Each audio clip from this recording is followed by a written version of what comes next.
Japan अनोखी संस्कृतियों का देश है, जहां ज्यादातर देशों में शरीर पर टैटू बनवाना एक फैशन सा है, तो वहीं जापान में टैटू को लेकर अलग ही विचार हैं। यहाँ तक कि जब कोई टूरिस्ट जापान जाता है, तो उसे खासतौर पर ध्यान रखना होता है कि उसके शरीर पर टैटू ना बने हों।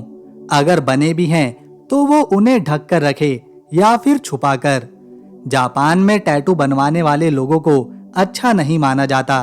यहाँ एक याकुजा नाम का माफिया समूह है, जिनकी पहचान टैटू से ही करी जाती है। याकुजा के लोग अपने शरीर पर टैटू बनवाते हैं और आपराधिक काम करते हैं। इसीलिए जापान में आम लोग टैटू बनवाने वालों को एक बुरा आदमी मानते हैं। यहाँ तक कि अगर किसी के शरीर पर टैटू बने होते हैं, तो उसे जिम में एंट्री नहीं मिलती। पब्लिक टॉयलेट में भी वो इंसान नहीं जा सकता। रेस्टोरेंट में और स्विमिंग पूल में भी उसकी एंट्री बैन होती है। जापान के लोग प्राचीन समय से ही टैटू को बुरा मानते आए हैं। जब यहाँ ईदो काल था, उस समय टैटू को एक सजा के तौर पर देखा जाता था। जब कोई अपराध करता था, तो उसके पूरे शरीर पर टैटू गुदवाए जाते थे। यहाँ तक कि देह व्यापार करने वाली महिलाएं भी अपने खास ग्राहकों के लिए टैटू बनवाया करती थी। यहाँ टैटू को इतना बुरा माना जाता है कि साल 1948 से पहले शरीर पर टैटू बनवाना एक अपराध था, लेकिन 1948 के बाद इसे कानूनी रूप से मान्यता दी गई। आज भी टैटू बनवाने के लिए जापान में 18 साल की उम्र होनी ही चाहिए। जो टैटू बनाता है, उसके पास स्पेशल लाइसेंस होना चाहिए। बहुत ही कम लोग आपको जापान में टैटू के साथ दिखेंगे। जो टूरिस्ट भी जापान में जाते हैं और अगर उनके शरीर के किसी हिस्से पर टैटू बना है, तो उसे ढकने की ही सलाह दी जाती है। जापान पूर्वी एशिया का आइलैंड देश है, जो कई आइलैंड से मिलकर बना है। इसका हिस्सा प्रशांत महासागर से घिरा है। जापान में यूं तो कई आइलैंड्स हैं, पर मेन यहाँ पर 3 आइलैंड है, जिससे ये पूरा देश बनता है। पहला है होक्काइडो, दूसरा है होन्शु और तीसरा है क्यूशो।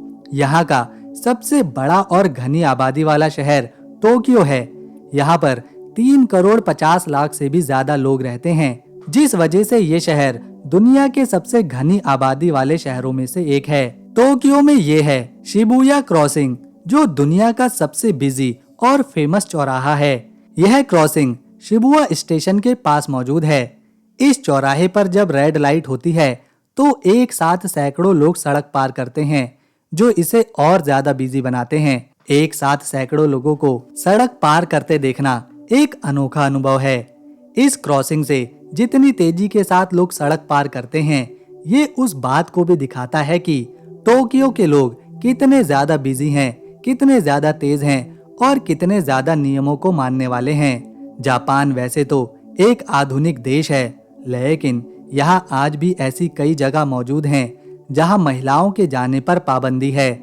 इन जगहों पर केवल पुरुष ही जा सकते हैं। ओकिनोशिया आइलैंड यहाँ एक प्राचीन मंदिर है।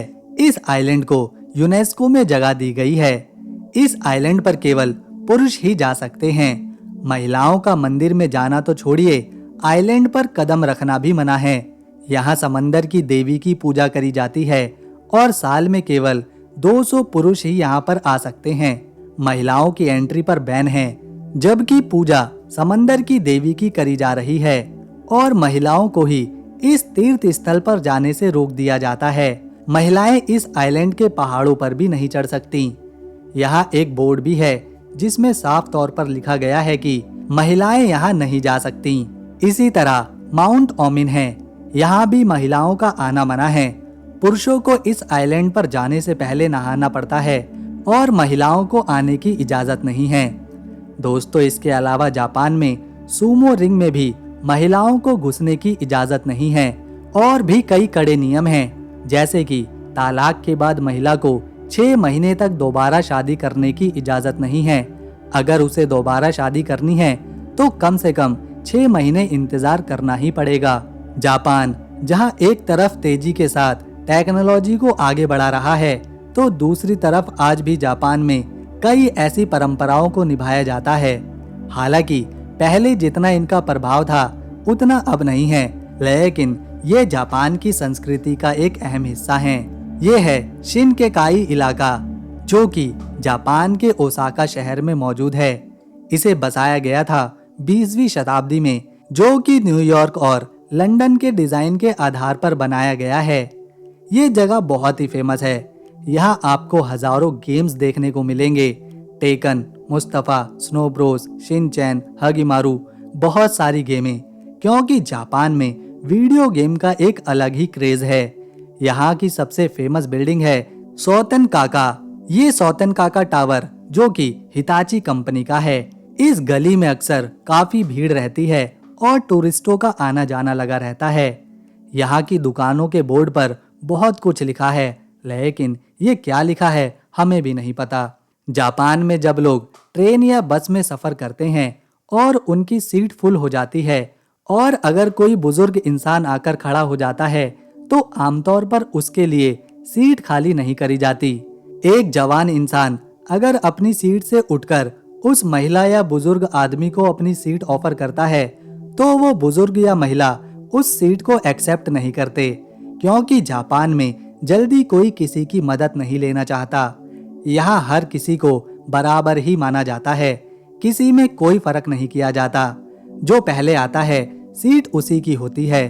अगर कोई अपनी सीट देने की कोशिश भी करता है, तो वो बुजुर्ग इंसान या महिला तभी उस सीट पर बैठती है जब उसे बोला जाता है कि हम आने वाले स्टेशन पर उतरने वाले हैं। ये सुनकर ही वो उस सीट पर बैठता है। हालांकि ज्यादातर देशों में बुजुर्गों के लिए लोग सीट खाली कर देते हैं। जापान के लोग भी ऐसा ही करते हैं, लेकिन यहाँ के बुजुर्ग उन पर तभी बैठते हैं जब उस सीट पर बैठा दूसरा इंसान ट्रेन से उतरने वाला हो। यहाँ सब बराबर नजरिए से देखे जाते हैं, फिर चाहे उसमें महिला हो, जवान हो, बुजुर्ग हो या फिर बच्चा। वैसे तो ज्यादातर देशों में या समाज में जूते घर के बाहर ही उतारे जाते हैं, उनके लिए अलग से रैक बनाए जाते हैं। फिर भी कभी कभी लोग जूते घर के अंदर ले ही जाते हैं, पर यहाँ जूते घर से बाहर उतारना बहुत जरूरी है। ये यहाँ की एक महत्वपूर्ण परंपरा है। घर से बाहर जूते उतारने के पीछे कई वजह हैं। एक तो इसे साफ सफाई और शुद्धता से जोड़ा जाता है। जापान की संस्कृति में घर को एक पवित्र जगह माना जाता है, जहाँ कोई बाहर की गंदी चीजों को अंदर नहीं ला सकता। जापान में घर के अंदर जाने से ठीक पहले एक खास जगह बनाई जाती है, जिसे जैनकैन कहते हैं। ये एक फर्श होता है जो घर के अंदर जाने से पहले मेन दरवाजे पर होता है, ठीक फर्श के नीचे। ये जगह खासतौर पर जूते उतारने के लिए ही बनाई जाती है। यहाँ नई चप्पलें स्लीपर रखी होती हैं, जिन्हें पहनकर घर में जाना होता है, या फिर मोजे पहनकर। अपने जूतों को सभी इन फर्श पर ही उतारते हैं और जब बाहर जाना होता है तो यहीं बैठकर पहनते हैं। ये लोग अपने जूते कभी घर के अंदर पहनकर नहीं जाते, चाहे फिर वो जूता चमक ही क्यों न रहा हो। जापान में एक और बेहद ही खास चीज देखने को मिलती है, जो यहाँ के रेस्टोरेंट या होटल में होती है। वो है टिप देना। हम दुनिया में कहीं भी जब भी किसी रेस्टोरेंट या होटल में जाते हैं और अगर हमें वहाँ का खाना या सर्विस अच्छी लगती है, तो हम उससे खुश होकर कुछ एक्स्ट्रा पैसे देते हैं टिप के तौर पर, या कभी खुले पैसे वापस ही नहीं लेते। लेकिन यहाँ जापान में अगर कोई खुश होकर किसी को टिप देता है, तो यहाँ ये लोग उस टिप को कभी नहीं लेते, बल्कि टिप लेना जापान में उनकी बेइज्जती के बराबर है। उनका मानना है कि हमने अपनी सबसे अच्छी सर्विस दी, सबसे अच्छा खाना परोसा, अपने ग्राहक का पूरा ख्याल रखा, और अगर वो हमें टिप दे रहा है तो इसका मतलब है वो हमारे काम से खुश नहीं है। वो पैसे देकर हमसे और भी अच्छी सर्विस चाहता है। इसीलिए यहाँ के लोग अपने काम को पूरी लगन से ही करते हैं और कभी टिप के रूप में पैसे नहीं लेते। अगर किसी को उनका खाना या फिर सर्विस पसंद आती है, तो उन्हें धन्यवाद कह सकते हैं, या फिर आरियातो, जिसका जापान में मतलब होता है धन्यवाद, ये कह सकते हैं। जापान में 2018 में एक ऐसा कानून बनाया गया जिसमें जापान के आधे लोग खुश हुए तो आधे लोग काफी नाराज भी। ये कानून था धूम्रपान को लेकर। साल 2018 में जापान में पब्लिक प्लेसेस पर धूम्रपान करने पर प्रतिबंध लगाने के लिए एक नया कानून बनाया गया। इस कानून के तहत स्कूलों में, अस्पतालों में, सरकारी बिल्डिंग्स में और स्थानीय इमारतों में उनके आसपास धूम्रपान करने पर रोक लगा दी गई। जो भी इन जगहों पर धूम्रपान करते पकड़ा गया तो उस पर 2,26,000 रुपए का जुर्माना है। और अगर कोई स्कूल या अस्पताल, सरकारी विभाग अपनी जगहों पर इसकी इजाजत देगा तो उस पर तो 3,86,000 रुपए का जुर्माना है।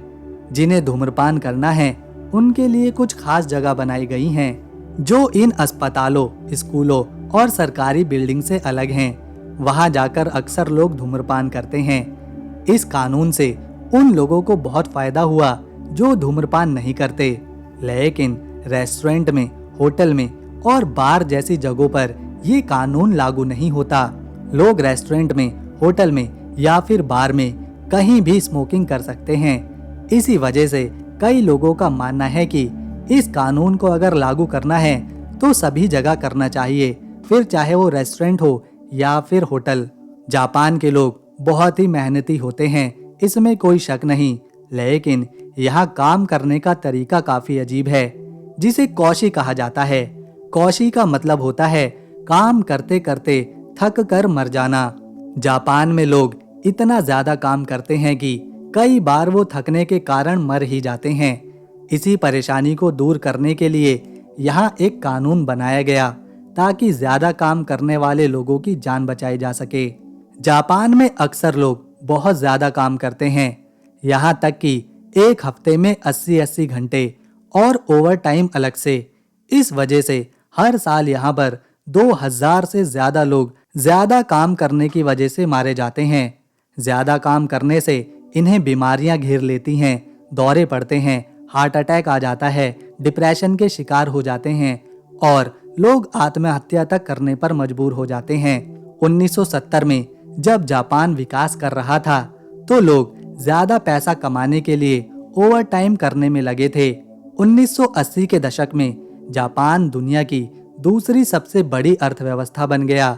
तब भी लोग बहुत ज्यादा काम कर रहे थे, लेकिन 90 के दशक में यहाँ मंदी का दौर शुरू हुआ, जिसकी वजह से कंपनीज ने अपने कर्मचारियों पर दबाव बनाना शुरू किया और इनसे इतना ज्यादा काम करवाया, पहले से भी ज्यादा ओवर टाइम करवाया। यहाँ के लोग काम तो बहुत करते हैं, लेकिन उसके चलते थकते भी बहुत हैं। फिर भी खुश रहने का दिखावा करना पड़ता है। ये लोग अपने जीवन से ज्यादा काम को इम्पोर्टेंस देते हैं। यहाँ एक जंगल भी है जिसे आओ की गहारा कहा जाता है। ऐसा माना जाता है यहाँ जितने पेड़ हैं उतने लोगों ने आत्महत्या करी है। जापान में अगर किसी की नौकरी कंपनी में लग जाती है तो वो पूरी जिंदगी उसी कंपनी के लिए काम करता है। ऐसा ज्यादातर देखा गया है कि लोगों ने अपने पूरे जीवन में एक ही कंपनी के लिए काम किया है। जापान की बात हो और यहाँ की ट्रेन की बात ना हो तो ऐसा नहीं हो सकता। जापान अपनी बुलेट ट्रेन के लिए जाना जाता है जो हवा से भी तेज चलती है। अगर यहाँ कोई ट्रेन 10 से 20 सेकंड भी लेट हो जाती है तो उसके लिए ट्रेन चलाने वाली कंपनी लोगों से माफी तक मांगती है। जापान की ट्रेन सर्विसेज में कुछ ऐसे लोग भी काम पर रखे जाते हैं जो लोगों को ट्रेन के अंदर धक्का मारने का काम करते हैं, क्योंकि यहाँ ऑफिस टाइम पर एक साथ हजारों लोग सफर करते हैं, जिस वजह से भीड़ इतनी ज्यादा हो जाती है कि लोगों को ट्रेन में अंदर घुसाने के लिए धक्का मारने वाले लोगों को काम पर रखना पड़ जाता है। यहाँ जापान में एक खास तरह का कडल कैफे होता है जिसमें लोग अपनी थकान मिटाने, अकेलापन दूर करने आते हैं। इन कैफेज में एक पार्टनर भी दिया जाता है जो थके आदमी को अपने गले लगाती है, उससे बात करती है और उसके मन को शांत करने की कोशिश करने के साथ साथ उसकी थकान भी दूर करती है। लोग इसके गले लगते हैं और अपनी थकान को मिटाते हैं। इनमें कई तरह की थेरेपीज भी दी जाती हैं, यहाँ तक कि एक आरामदायक बिस्तर लगाया जाता है ताकि उस पर सोकर थकान को पूरी तरह से दूर किया जा सके। जितनी देर इन कडल कैफेज में रुकना होता है उसी के हिसाब से पैसे लिए जाते हैं। इनका माहौल बिल्कुल शांत और धीमी रोशनी वाला होता है ताकि मन को और ज्यादा शांति मिल सके। जापान में जो एक और चीज हर जगह देखने को मिलती है वो है वेंडिंग मशीन। यहाँ के पार्क में, गलियों में, मेट्रो स्टेशन पर, बाजार में, हर जगह पर ये रंग बिरंगी वेंडिंग मशीनें लगी हुई हैं, जिनसे पीने के लिए पानी, soda, coffee, ice cream, chips, biscuit, दूध और अंडे तक निकलते हैं। इन्हें इस्तेमाल करना बहुत ही आसान है, मानो कोई एटीएम। इनमें चाहे कैश का इस्तेमाल करो या फिर क्रेडिट कार्ड का। वेंडिंग मशीन जापान की संस्कृति का एक हिस्सा बन चुकी है, जिससे लोगों को काफी फायदा मिलता है। ये वेंडिंग मशीनें बिना किसी दुकानदार के चलती हैं। इनका साइज छोटा ही होता है, तो बहुत ही कम जगह पर ये लगाई जा सकती हैं, जिससे जगह जगह दुकान खोलने की जरूरत नहीं पड़ती। जिसको जो सामान या खाने पीने की चीज चाहिए होती है, वो इन्हीं वेंडिंग मशीन से निकाल लेता है। क्योंकि जापान में जगह की बहुत कमी है और लोग ज्यादा हैं, तो ये वेंडिंग मशीनें काफी कारगर साबित होती हैं। अगर हम जापान के क्षेत्रफल की बात करें, तो ये आइलैंड देश, जो कि 3,77,795 स्क्वायर किलोमीटर के क्षेत्रफल में फैला हुआ है और क्षेत्रफल के हिसाब से ये दुनिया का 67वां बड़ा देश है। यहाँ की आबादी 12 करोड़ 60 लाख है, जिनमें से 48.5% पुरुष हैं, तो 51.5% महिलाएं हैं। यहाँ के 98% लोग शिंटो धर्म और बौद्ध धर्म को मानते हैं, जबकि 1 से 2% में ईसाई धर्म और अन्य धर्मों के लोग हैं। क्योंकि जापान एक आइलैंड देश है, तो इसके पास रहने के लिए जमीन ज्यादा नहीं है। यहाँ के 12 करोड़ 60 लाख लोग जापान के केवल 20% हिस्से पर आबाद हैं, जबकि जापान का 80% हिस्सा पहाड़ों से भरा हुआ है, ज्वालामुखी से घिरा है। यहाँ काफी ज्यादा ज्वालामुखी फटते हैं, भूकंप आते हैं और तूफान भी देखने को मिलते हैं। इसीलिए जापान के ज्यादातर लोग यहाँ के 3 शहरों में बसे हैं। पहला तो राजधानी टोक्यो, दूसरा है ओसाका और तीसरा है क्योटो। जापान के लोगों को गर्म पानी से नहाना बहुत पसंद है।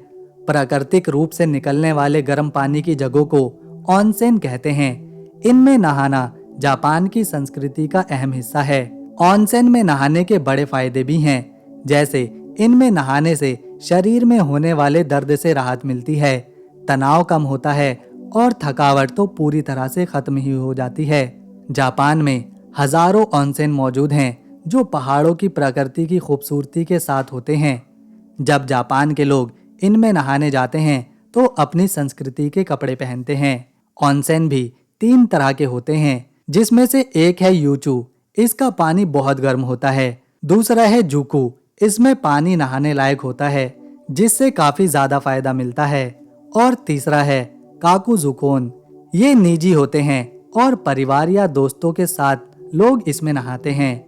जापान के लोगों को सुशी खाना सबसे ज्यादा पसंद है। ये चावल और समुद्री खाना जैसे कि मछली और झींगे के साथ बनाया जाता है। यहाँ की अगर नेशनल डिश की बात करें, तो ये है चावल और मिसो सूप। इसके अलावा जापानी लोगों को रामेन, जो कि एक नूडल सूप है, उसे चिकन सब्जी और सॉस के साथ खाना बहुत पसंद है। इसी तरह ओकोनियामी, टेम्पुरा, काईसेकी भी यहाँ के लजीज खानों में गिना जाता है। ये है जापान का सबसे खूबसूरत गांव शिराकावा-गो। ये जापान के गीफू में बसा पहाड़ों से घिरा गांव है। यहाँ बर्फबारी होती है, इसीलिए गांव के घरों की छत थोड़ी तिरछी है, ताकि बर्फ का वजन इन पर ना पड़े। इसके अलावा गोयानामा विलेज भी काफी सुंदर है। ये गांव अपनी गश्मी डिजाइन की इमारतों के लिए जाना जाता है। जापान में वैसे तो सारे ही मौसम आते हैं, लेकिन यहाँ का पतझड़ का मौसम सबसे खास माना जाता है। इस मौसम में मानो जापान लाल और सुनहरे रंग में बदल जाता है। पेड़ों के पत्ते झड़ते हैं, जिनका रंग बहुत ही सुंदर होता है।